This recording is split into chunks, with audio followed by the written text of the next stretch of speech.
We'll bring this meeting to order for the full authority meeting of November 24th. Board members, staff, guests, and members of the public are reminded that the full authority board meeting is being recorded and will be posted on the authority's website along with the official written minutes.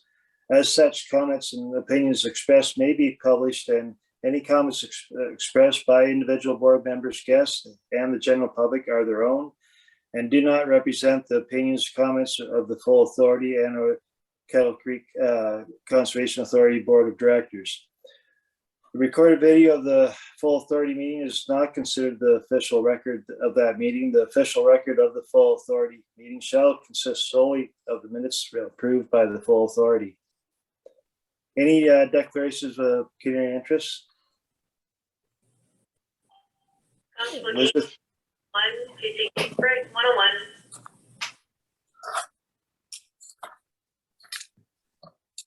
Okay. Elizabeth, do you want to do a roll call?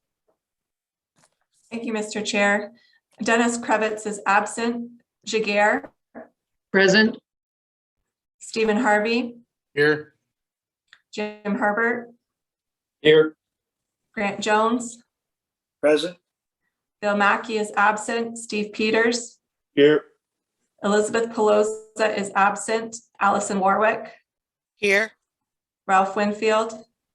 Here. Mr. Chair, we have 6 of 10 members present this morning. Thank you, Elizabeth. We'll move on to first item, minutes of the October 20th meeting of the full authority. Any errors or omissions? Peters will move the adoption. I'll second it. 12 seconds. Any further discussion? Call the vote, please, Elizabeth. Jaguar. Yes. Harvey. Yes. Herbert. Yes. Peters. Yes. Warwick. Yes. Winfield. Yes. Jones. Yes. And that motion passes, Mr. Chair. Thanks, Elizabeth.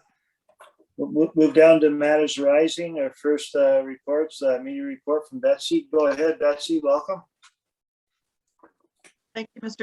Chair. Just the usual sampling of social media from the month. Some pictures from trail cams for Halloween of some of the wildlife that visit our properties. We were able to showcase some of the wetland projects with some before and after photos now that they've filled up. And thanks to Elizabeth Pelosa for showcasing the Kirk Cousins Trail on her Twitter. Well, quick question, Betsy, if I could, Mr. Chair. Go ahead. On that picture there where you showed the before and after, will that stay like that year round now? Does that disappear in the summertime too, the water? Basically, it depends on the wetland and the year and just how often we're getting rain. Some wetlands will dry up completely or have water pockets in the summer, but others have groundwater feed of water, or once again, if we get seasonal rains or rains at good times, then often wetlands don't dry up at all. Okay, thank you. Any other questions for Betsy? If not, we'll move down to the next item, project tracking. Go ahead, Elizabeth. So a number of things over the past months. We've updated our forest cover based on the latest swoop imagery. We've completed our water sampling events for PGMN and submitted those samples for analysis. We were happy to receive $1,000 in funding from the Elgin St. Thomas Community Foundation's Tree Fund in support of some tree planting planned for spring of 2022. There's been various site visits with landowners and contractors for our wetland creation project in the municipality of Central Elgin. Forest Ontario Fall Tour at Guelph Lake Conservation area happened on November 4th. And we've also undertaken some trail hazard tree assessments on all our properties and identified any trees of concerns to be addressed during the winter months. The campgrounds are now closed, and we've been going through our processes for winterizing both those. But we're also completed our work on the Dalewood Reservoir Trail in terms of all the trail work, and repaired some sections of the old growth trail as well. So those were welcome improvements to those two trail systems. Thanks, Elizabeth. Any questions for Elizabeth?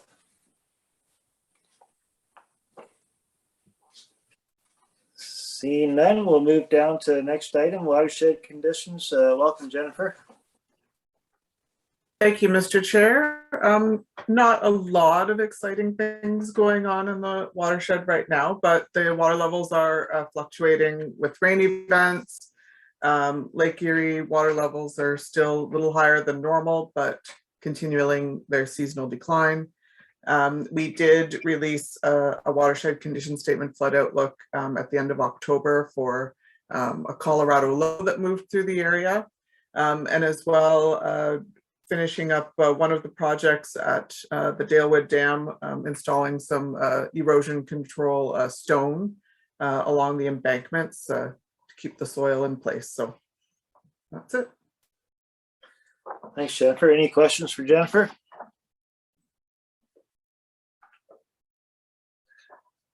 Okay, thanks, Jennifer. We'll move down to the next tree planting program. Jeff Balcom. Thank you and good morning. Just a quick summary of the tree planting season. And first of all, I'd like to apologize for my typo in the recommendation. Jumps out at me now that I'm looking at it. But another good year for tree planting. I'm responsible for getting over 20 or 45,000 trees in the ground or seedlings, close to 25 varieties of shrubs and trees. Another good year for greening communities with over 60 landowners participating. And survival rates were actually pretty good. The lowest was 64% on a property where we wouldn't expect good survival, but as high as 99% on other properties. So, and again, this year we were able to do the large stock tree planting for the municipality of Central Elgin along roads. And it made me realize this year that we've been pretty lucky in the past with our nursery suppliers. This was the first year that we've had very last second change in delivery because the one nursery lost all of their tulip tree and weren't able to provide us any trees. And that's a pretty popular tree with a lot of our landowners. So they didn't realize it until the day they were actually shipping the trees to us. So it caused some a frantic little bit of work to adjust planting plans and notify landowners and adjust invoices and that type of thing. Similar to last year where we were adapting to pick up and over-the-counter sales of trees for landowners, we did assigned curbside pickup and it worked really well again this year. So I imagine that's something that we'll use again going forward. And due to the relaxation of provincial COVID restrictions, we were able to hold a number of community tree planting events over the spring and the fall. Got over 512 large stock trees and shrubs in the ground in cooperation with the St. Thomas Field Naturalists, the Railway City Rotary Club, the Environmental Trust, the Environmental Youth Corps, 2 different schools in town, and a bunch of volunteers on the south shore of Lake Margaret. Most of you are likely aware that we've had a contract with Ontario Power Generation for a few years now to plant trees. This was the 3rd year of a tree planting contract to plant 100,000 trees in the Kettle and Upper Thames watersheds. This year we planted the required 40,000 trees. But last year we were a little bit deficient because of COVID. So they've allowed us to plant those trees that didn't get planted last year into 2022. And we're a planting delivery agent for Forest Ontario. And through the 50 million tree program, we planted over 14,000 trees, received just shy of $28,000 in funding, and we sold 15,000 trees over the counter to landowners. And every year, it's always a challenge. Mother Nature throws something different at us. This year didn't have much moisture late winter, and things started out really, really dry, causing what I was getting pretty worried about how dry it was, but we started getting rain throughout the tree planting season. Conditions turned to pretty much ideal for tree planting. But as you are aware, rain just continued and didn't seem to stop all summer, and it still seems to be going. So any questions? I'd be happy to answer any. Question, Mr. Chair. Go ahead, Jim. Thanks, Joe, for the interesting report. How do you decide where to plant the trees? I see you have 6 locations. Who makes the decision where you plant all these trees?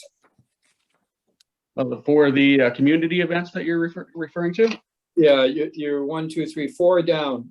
You talk, yeah, planted by community volunteers at 6 locations. Who decides the locations? Well, a lot of times it depends on the, a lot of times we're approached by a community group wanting to plant trees, and we go out and search for locations. So we'll reach out to city staff and ask them, or we have projects that we know that need trees and that type of thing. So depending on the number of volunteers and the species they want to plant and that type of thing, we can find a location by reaching out to other partners. Okay, so just a follow-up question. When Betsy mentioned about the new watershed before and after, would you plant trees there? Because it's a watershed, new watershed. Would you plant trees around that? Oh, it's the wetlands that Betsy referenced. Yeah, we actually did some shrubs there with the Environmental Youth Corps and the Community Trust, or the Environmental Trust. Yes. Okay, thank We you. actually did that. Yep. Yep, good, thanks. Any other questions for Jeff? How do the tree stocks look for next year? Has COVID affected the nurseries at all, or does it look all right for going forward? Well, yeah, there's definitely going to be some impact. I think the nurseries are adapting to COVID, but a lot of species are weather dependent. I know it's been a poor year for seed production in certain types of maples, so we might have trouble getting certain maples next year. So haven't heard about some of the other stock, but there's definitely some COVID impacts for sure. It's going to impact prices for sure. Thanks, Jeff. If there's no further questions on matters arising, recommendation that staff reports under A through D be received. Move I'll a second. I'll second it. Ralph seconds. Further discussion? All in favor? Call the vote, please. Jagger, Yes. Harvey, Yes. Herbert, Yes, Peters, Yes. Warwick, yes, Winfield, Yes. Jones. Yes, And that motion passes, Mr. Chair. thank you. Our next reports from Elizabeth regarding the proposed meeting dates for 2022 already. Go ahead, Elizabeth. Mr. Chair, they basically follow our normal schedule of the 3rd Wednesday of every month. Right now, I've set them up as hybrid. So with the ability of the board to join either virtually or our aim is to, if not in December, for sure in January, start back with welcoming members back to the boardroom. Okay, sounds good. Hopefully our numbers will allow us to do that. Any questions or concerns? See none, I have a resolution that the 2022 proposed meeting dates be approved. Warwick Move. moved, I can move, I can second it. Harvey seconds. Call the vote, please, Elizabeth. Jagger, Yes. Harvey, Yes. Herbert, yes, Peters, Yes. Warwick, yes, Winfield, Yes. and Jones. Yes. And that motion passes, Mr. Chair. Yes. Our next report regarding EOS positioning systems-based solutions, and I believe Jessica's going to do this one. Actually, Mr. Chair, I'll deliver it, and if You Jessica, if there's any questions, Jessica can pop in. Okay, Currently, we maintain an RTK subscription through TopNet. The cost is roughly about $3,250, and this allows staff to go out and do some surveying work when we need to. The EOS positioning system has offered conservation authorities across Southwest region the opportunity for free RTK in exchange for hosting a base solution. So KCCA, along with some neighboring CAs, had this discussion. And this would free up, again, a large chunk of funds within this budget department. So we are recommending that staff proceed to allow the installation of an EOS positioning system on KCCA property in exchange for the free RTK services. If required, this would be positioned on our administration building. Okay, thanks, Elizabeth. Any questions? I guess, is it just like an antenna? Is that? Yeah, so That's there's about a 3-foot box that would be inside in the server room, and then an antenna that's just spaced on the top of the roof. Okay. Great. So the recommendation is that staff proceed to allow the installation of an EOS positioning system on KCCA property in exchange for free RTK services. You mover and seconder, please. I'll move, also move. I can second. Jagger seconds. Any further discussion? Call the vote, please, Elizabeth. Jagger, Yes. Harvey, Yes. Herbert, Yes. Peters, Yes. Warwick, yes, Winfield, Yes. Jones. Yes. And motion carries. Off to the next item, F, office furniture, and Elizabeth taking this one. Mr. Chair, thank you. The staff has been investigating some updated office furniture for the boardroom in preparation of bringing you back that would facilitate basically social distancing. The chairs that we have in the boardroom now surprisingly have greatly depleted since the last time you were in the boardroom. I think some members had noticed, even when we were still in there, the peeling of some of the chairs. That's just only accelerated over the last little bit when you haven't been there.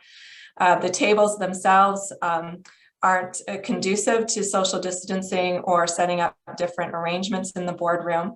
The table that you see on your screen would facilitate that. We've done our cost comparisons, and we believe the chair at Costco and the tables from Global Industries offer the best value and can be accommodated in the capital budget, and with the full cost being about $7,453. And what I'm asking is that staff be able to proceed with that purchase so that we can have the boardroom updated and ready, hopefully for December, if not January, for members to return. Okay. Questions, concerns? Question. Go ahead, Jeff. Thank you, Mr. Chair. Do we get more than one quote, or is this the quote? I mean, you have Staples around St. Thomas too. I said Costco's London, but we have Staples in other areas. Do we just get the one quote, or do we actually get a couple of quotes? Yeah, Mr. Chair, to Jim, we did get some extensive quotes. We got quotes from Costos, Global Industries, Uline, and Staples. Staples locally actually was the most expensive, and we found that a combination of chairs between Costco and the tables from Global Industries offered the best value. Yeah, that's fine. Thank you. As long as that's done. Okay. Any other questions on that? Peters will move the adoption. Thanks, Steve. Seconder, Warwick, Warwick seconds. Call the vote, please, Elizabeth. Jagger, Yes. Harvey, Yes. Herbert, Yes. Peters, Yes. Warwick, yes, Winfield, Yes. and Jones. Yes, And that motion passes, Mr. Chair. thank you. We'll move on to correspondence. We have one correspondence from the Privacy Commissioner. Did you want to speak to this one, Elizabeth, or Joe, or? I'll let Joe make some brief comments if he wishes. Okay. Sure. Thank you, Mr. Chair. This is one of our information requests that did have an appeal filed as a result of a redaction in one of the communications. In that appeal, the appellant did question a few things relative to the, I guess, conflict of interest as me being the privacy coordinator under the chair, as well as the author of the email in question. There was also some other allegations of operating in bad faith and things like that. If you had a chance to read through that decision of the IPC, they did side with the position of the Conservation Authority and withdrew the appeal. So this was the last of the outstanding freedom of information requests that the authority's been dealing with for the last 5-6 years. So this puts the last file to a closure. Thanks, Joe. Any questions? There's no question. The recommendation is that correspondence be received. Need a mover and a seconder, please. I can move it. I'll Herbert second. Third seconds. I didn't quite catch who the mover was. I did. Steve. And I was going to second it. No. Right. Thank you. Call the vote, please, Elizabeth. Jaguar, yes, Harvey, Yes. Herbert, Yes. Peters, Yes. Warwick, yes, Winfield, Yes. and Jones. Yes. And that motion passes, Mr. Chair. Thank you. If you hear a bunch of beeping, it's the propane truck backing down my laneway. It's going to cost a lot of money. All right, we'll move to no statement of revenue expense today, so we'll move down to new business. First one's COVID-19 interim verification policy. I assume Elizabeth's doing this one. Yes, Mr. Chair. So we've sought legal advice and mirrored this policy on similar policies being implemented at neighboring CAs and municipalities. For Kettle Creek, really some businesses that we are currently associating with are asking or requiring KCCA by virtue of association to implement vaccination standards with our employees. And so that was a major driving force in terms of bringing this forward. The policy would apply to our existing staff, volunteers, and board members, and just requires to show proof of vaccination, full vaccination on or before December 15th. And as noted in the policies, there's kind of a staged approach in terms of either showing full vaccination or becoming vaccinated. New hires it would be a condition of employment to be fully vaccinated. There are accommodations allowed within the policy for medical reasons or other protected grounds under the Human Rights Code. And the policy has been vetted by staff a number of times. And in preparation for this report today, staff were asked to volunteer their vaccination status and all staff are fully vaccinated at this time of our current staffing level. So you will note that the policy is noted as an interim verification policy. Obviously, vaccination status and vaccines are changing, daily. And so this is noted as interim verification in case there's any updates that need to be done or has been floated by the province, whether or not these types of policies or vaccination status would be later taken away by the government as a result of the emergency orders being lifted later in 2022. But currently the recommendation is that the COVID-19 interim verification policy be approved. Okay, thanks, Elizabeth. Any questions? So the recommendation is that the COVID-19 interim. Sorry, Grant, I have a question. I was on mute. Yeah, go ahead, Jim. So first of all, I'm double vaccinated and have proof and everything. But for a board member, if we continue to do by Zoom, is there a requirement to have proof of vaccination if you're doing the board work by Zoom? No, I think that would, Mr. Chair, to Jim, I think that would be one accommodation if the board members don't wish to show their vaccination status or are not fully vaccinated, an accommodation would be that they just simply wouldn't attend the office. They would continue to participate through electronic means. That's fine, thank you. Another quick question, is this going to involve the third injection?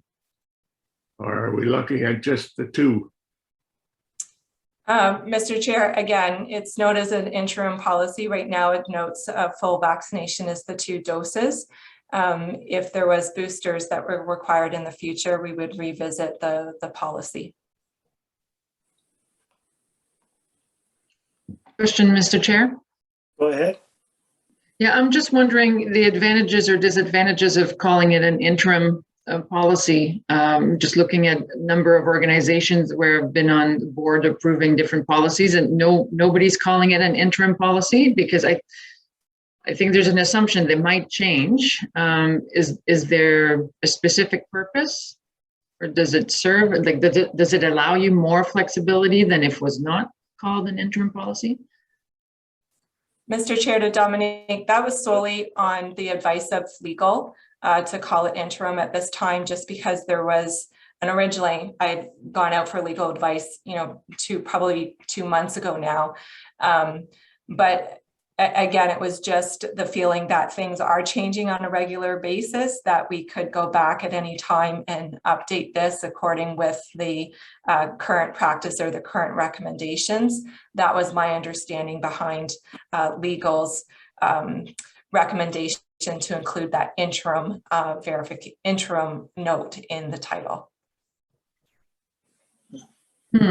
Yeah, I'm just curious if the counterpoint to that is that if we are building in an expectation that this could go away, or this, and even though it might, but like I said, any of our policies can change at any time based on ministry and province regulation. So I'm wondering if it could have the counter effect and not be as strong in the event that we're trying to enforce it and someone would push back and say, well, I thought this was just interim. So I don't think it makes a huge difference, but I notice most organizations are going with a full policy implementation. Yeah, and as I mentioned, I don't really have much to say with that, other than that was the legal advice that I got at the time. Sure. I guess,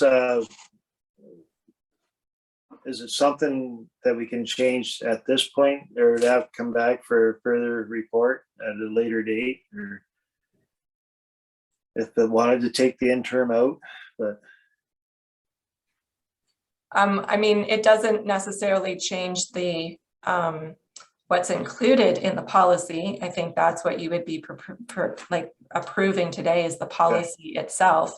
I can check back with legal if they have a real concern with taking that interim out of the title, if that's the board choosing at this time. But for the sake of the timelines and any future hires that we would have, I would like the policy approved today.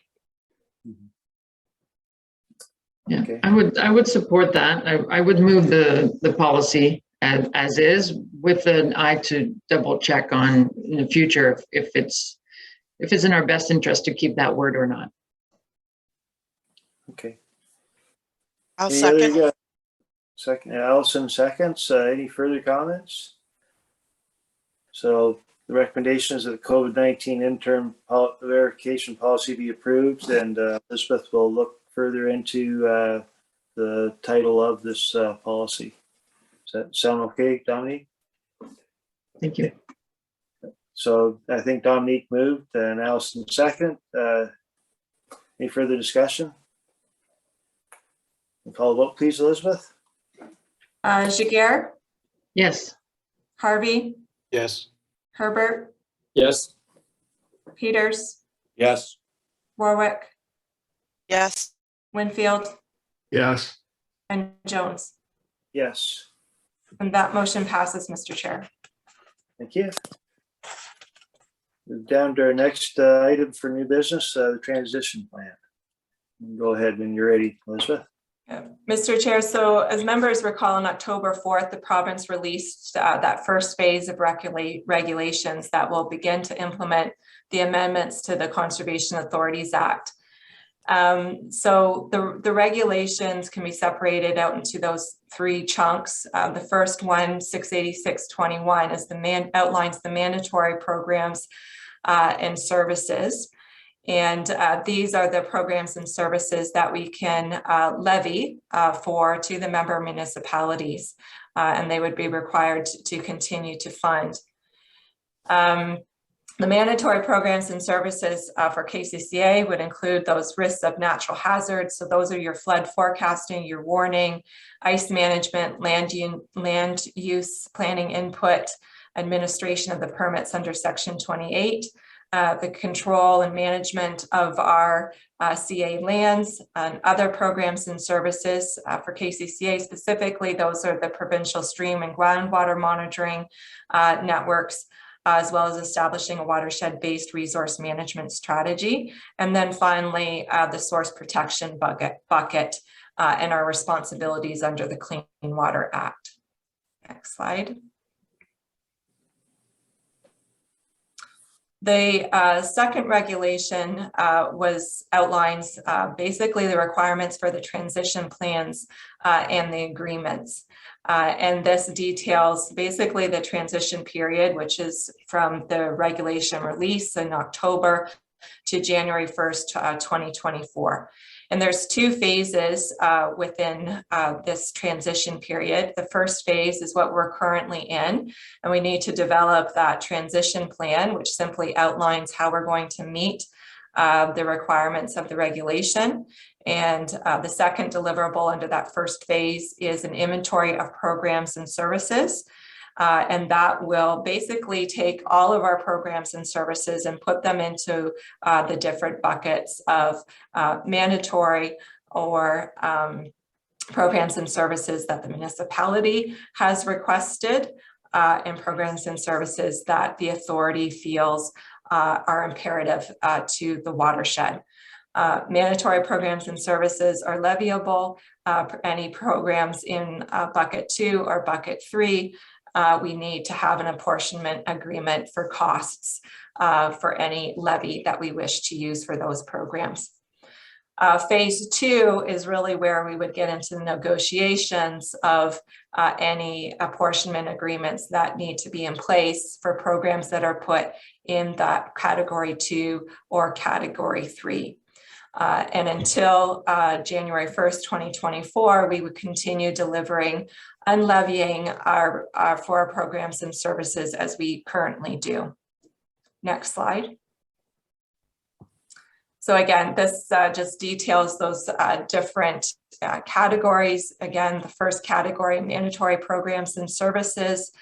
We don't need an agreement in place. We would continue to levy the municipalities for those programs and services, but then we need to look at our inventory and break out the other programs and services and either put it in category 2, which is a program and services provided at the direction of a municipality and requires an apportionment agreement.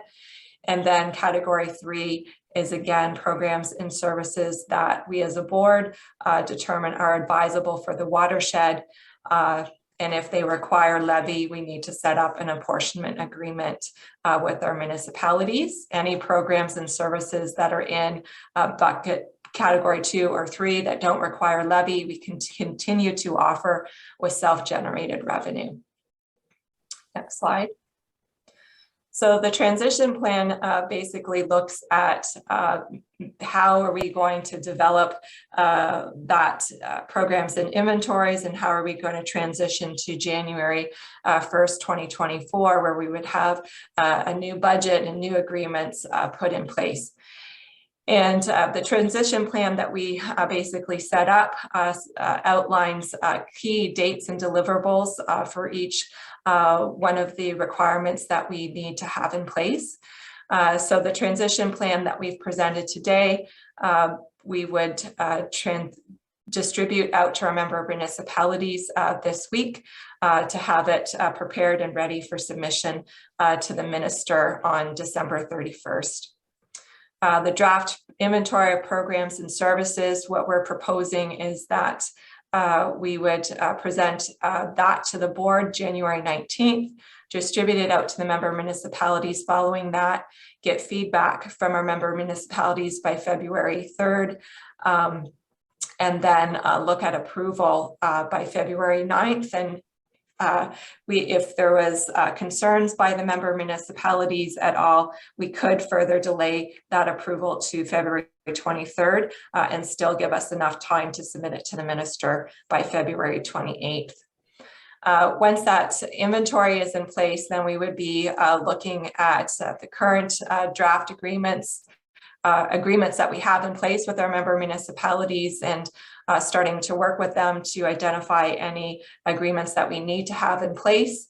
And that would occur throughout basically 2022 with the goal to have those agreements firm and approved in June 2023 so that they're in place well in advance of us setting up our 2024 budget or can be a part of that 2024 budget process. So again, throughout this period, there'd be ongoing dialogue with our member municipalities and neighboring CAs to make sure that wherever we can, we're being consistent in our approach to this. And again, welcoming feedback and input from our member municipalities as we move through this system. As well, there are quarterly reports that are mandatory that we need to be submitting to the ministry. And again, that's just to demonstrate that we are making progress as we move through this transition plan. And you can see the quarterly reporting deadlines to that. As well, staff have already developed a web page to be included on our website where we can be tracking our progress and adding any of our documentation to the website as well. We'll also be tracking any municipal feedback that we get on this process and be posting that to the website as well so that the public can be as informed as possible in the process as well. So those types of key deadlines and timelines were outlined in that transition plan. And what I'm asking members today is to approve that transition plan and we'd circulate it to our member municipalities with the intent to forward it to the minister by December 31st and be our first requirement for the regulations. Okay, thanks, Elizabeth. Questions? Seeing no questions, the recommendations before you. Need a mover and a seconder. I would move that be. Would move it. I'll second it if you want, Grant. Yep, thank you, Steve. Call the vote, please, Elizabeth. Jiguer, Yes. Harvey, Yes. Herbert, Yes. Peters, Yes. Warwick, yes, Winfield, Yes. Jones. Yes, And that motion passes, Mr. Chair. thank you. And next new business is draft budget. Yes, Mr. Chair. What I've done is included in your advanced package the 3% levy projection, just so you and your member municipalities can see the impact of a general 3% levy increase for next year. These are the numbers that staff are using to compile that draft budget, and I will have an updated budget with numbers for our December meeting for full review. But I thought it was just for the information of members to circulate that draft 3% levy projection. Okay. Any questions for Elizabeth on that?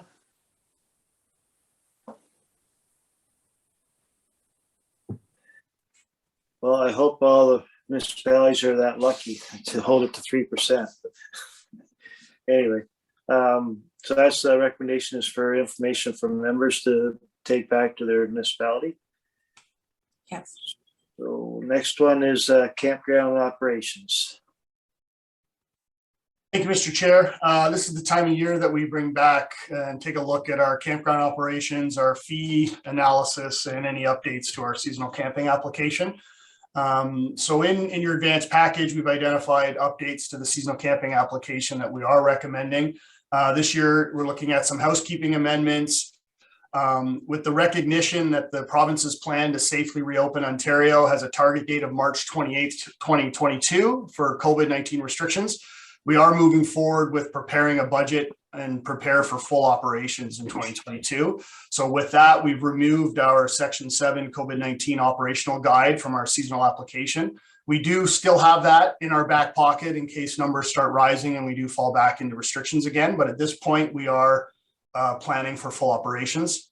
We've updated our fee schedule.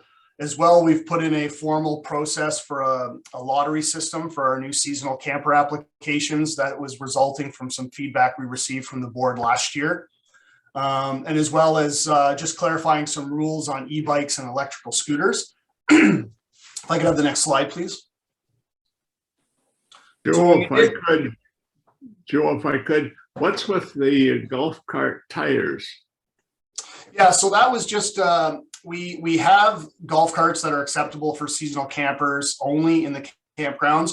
We don't allow any modifications to those golf carts to be used for off-road, which tends to be a trend nowadays with golf carts. Everybody likes to kind of jack them up, put really rugged tires on them so they can use them off-road. So we've got into a few conflicts in terms of interpretation as to what tires are acceptable on these golf carts. So we've just included an image that shows what are acceptable tires, which are more like your standard automobile flat surface terrain tires. So we just, to hopefully avoid some conflicts in the future, we just listed some photographs of examples that are permissible.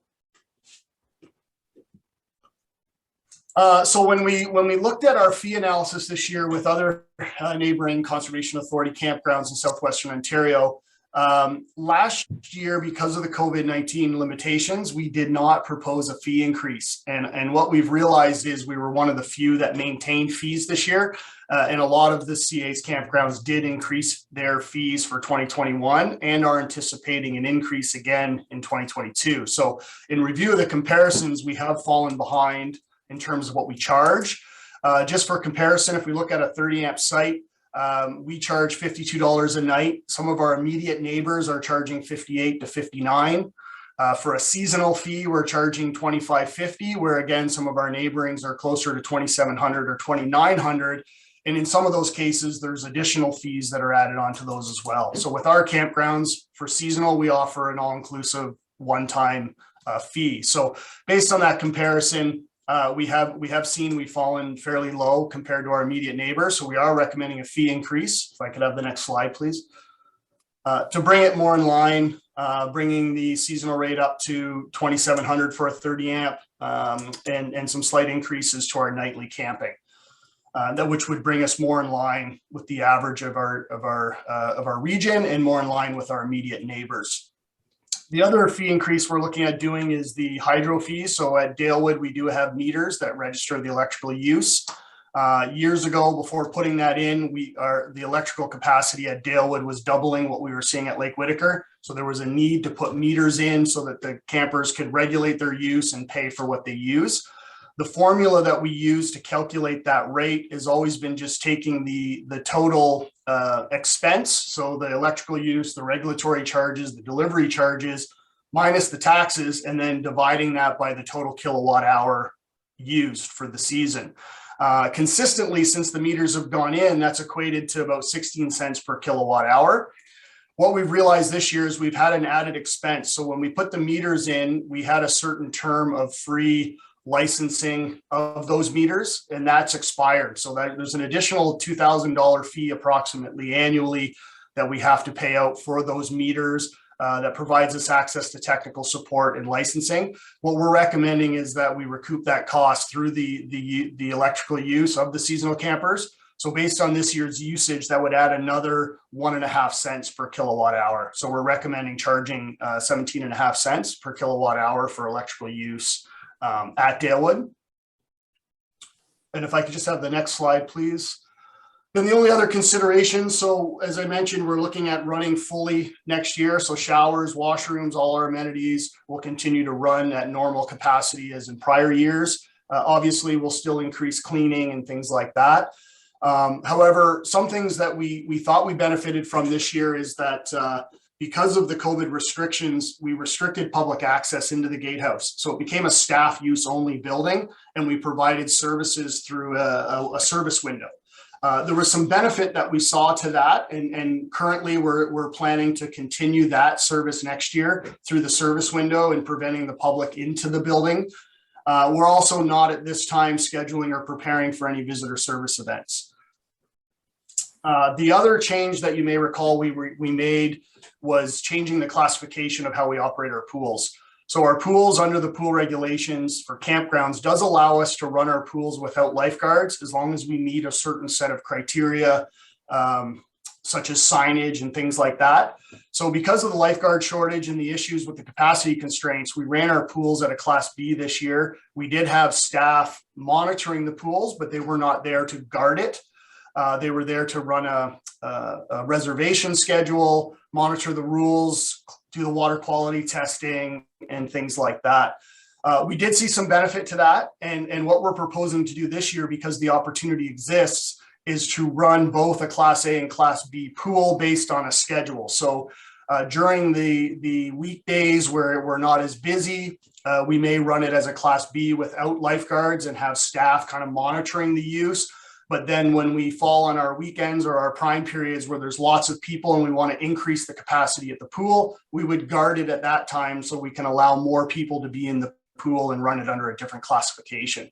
So thanks to the benefits we've experienced this year, we are proposing kind of a hybrid or a combined classification, which we have consulted with our health unit. We're able to do that subject to notification so they fully understand when we're operating as an A, when we're operating as a B. Really, the only primary difference is that an A operates with lifeguards and you got to meet lifeguard minimum requirements, and a B operates without lifeguards and has capacity constraints. So we are hoping to kind of take advantage of both classes based on needs and times throughout the park. And as like I mentioned now, based on feedback from the board, we did formalize a lottery system for new seasonal applications. So once we've gone through the screening process, all applicants will be put into a randomizer. It'll be ran 3 times. And at the end of the 3rd randomizer will be our final list of priority in terms of who gets offered campsites of their choice first. So we've kind of formalized that and put that into the seasonal application as well.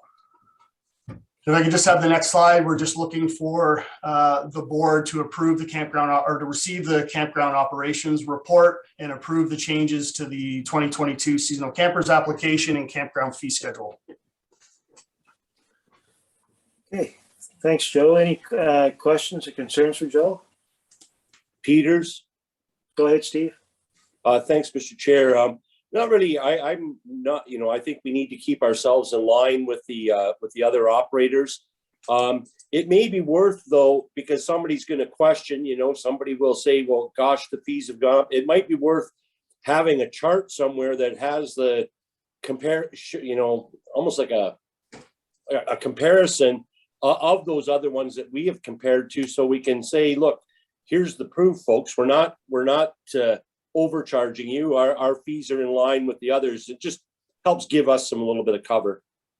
Sure. And thank you for that, Steve. We do send out kind of an information flyer to the seasonals along with the processes for the application form, which we can certainly share that information. Just as another perspective for information of the board, our current payment schedule do allow for seasonals who pay in full this year at the time of their rate will pay this year's rates. So some of those seasonals that have taken advantage of that won't necessarily see the increase for another year. And a few of the feedback we've got so far is some of the seasonals recognize because we didn't increase our fees last year, they are anticipating a fee increase this year. They've kind of acknowledged that when they made their reservations, but certainly a good point, and we can deal with that with our communications to the seasonal campers. Okay, any other questions? Mr. Chair? Go ahead. Oh, sorry. No, I was just curious if there was any feedback with the lottery system last year from applicants, and any comments at all?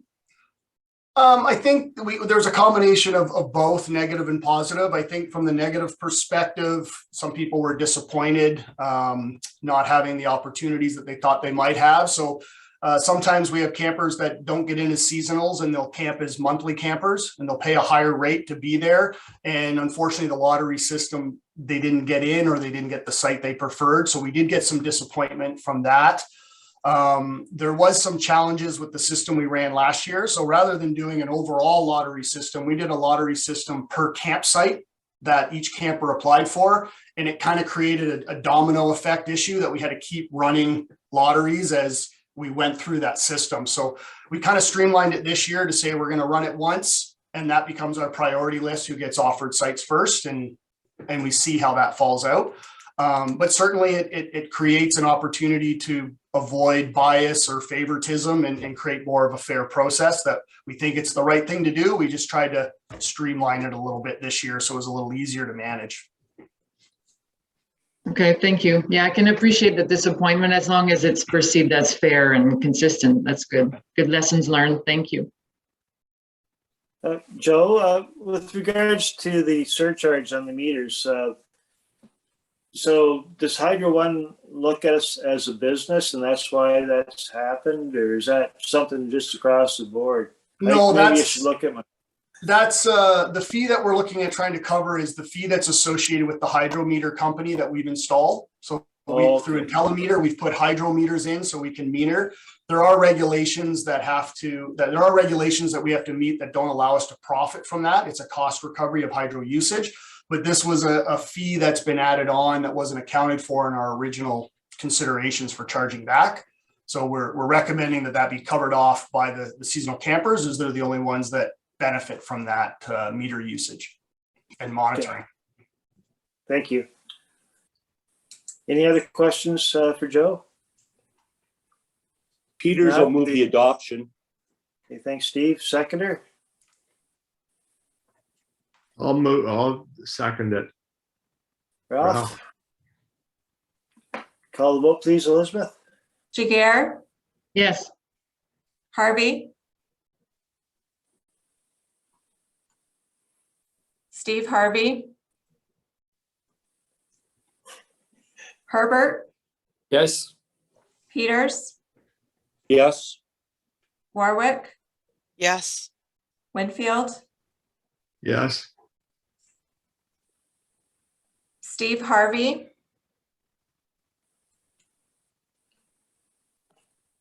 Grant Jones. Yes. That motion passes, Mr. Chair. Okay. Do we still have quorum, Elizabeth? We have 6 members, Mr. Chair. Okay, we'll move down to Joe's next report, planning regulations for November. Go ahead, Joe. Thank you, Mr. Chair. The advanced report of Planning Act approvals and permits that have gone out since the last meeting were in your advanced report. I'm happy to answer any questions if the members have any. If not, we're just looking for the board to receive that activity report. Questions for Joe? Herbert will move it. Thanks, Jim. Seconder, please. Warwick. Call the vote, please, Elizabeth. Jagger, Yes. Harvey, Herbert, Yes. Peters, Yes. Warwick, yes, Winfield, Yes. Harvey, Steve Harvey, Grant Jones. Yes, Mr. Chair, that motion passes. thank you. We're down to closed session. A motion to go into closed session, please. Actually, Mr. Chair, I apologize, and I neglected to mention that we had a possible walk-on at the beginning of the agenda. If it's okay with members, I had a late request from the City of St. Thomas for the agenda this morning in regards to an easement. If members are okay hearing that at this point. Is there any objections? I think we need a 2/3 vote, so if there's no objections, I would say go ahead, Elizabeth. Okay. I'll give a preamble, then I'll ask Joe to step in. Basically, the city of St. Thomas is working with the hospice to provide a piece of land at the top of Waterworks Park for the building of the new hospice. In investigating this piece of property, it was discovered that there's an old easement over the lands for some access to be provided by KCCA, which appears to have been provided for old erosion control works. And so the city has asked if it's okay, if KCCA would be okay with releasing that easement over those lands to facilitate this project. I'll let Joe just speak to the historical file. Yeah, thanks, Elizabeth. So from what I understand with this easement, it was established in 1976. And again, it was to gain right of access to Kettle Creek Conservation Authority over lands owned by the city of St. Thomas for the purposes of incorporating erosion control works at the south outer bend of Kettle Creek as shown on the screen. So like Elizabeth mentioned, the lease currently creates some obstacles for the city with regard to the design of the new hospice on that property. They've requested release. From staff's perspective, we have no concern with releasing that registered easement, as it appeared to be established for a one-time project that was done in 1976. Okay, any questions, concerns? So we would be looking for a motion today, I guess, from the members to that the Board of Directors support removal of the lease agreement between KCCA and the city of St. Thomas dated July 26, 1976. Okay, thank Warwick you. moved. Okay. Was there a question on the floor? There's a little garble there. Well, maybe that was Allison moving. Herbert will second it. Herbert seconds. Any further discussion? Now call the vote, please, Elizabeth. Jaguar, Yes. Harvey, Herbert, Yes. Steve Peters, Yes. Warwick, Yes. Winfield, yes, Jones, Yes, and that motion passes, Mr. Chair. thank you. Now, closed session, motion to go into closed session, please. also move, Grant, Thank you, Ralph. Seconder, please. Warwick, Herbert. Doesn't matter. Allison Davis. Okay, all in favor, please, Elizabeth. Jaguar, Yes. Jim Herbert, Yes. Peters, Yes. Warwick, yes. Winfield, yes. and Jones. Yes, And that motion passes, Mr. Chair. okay.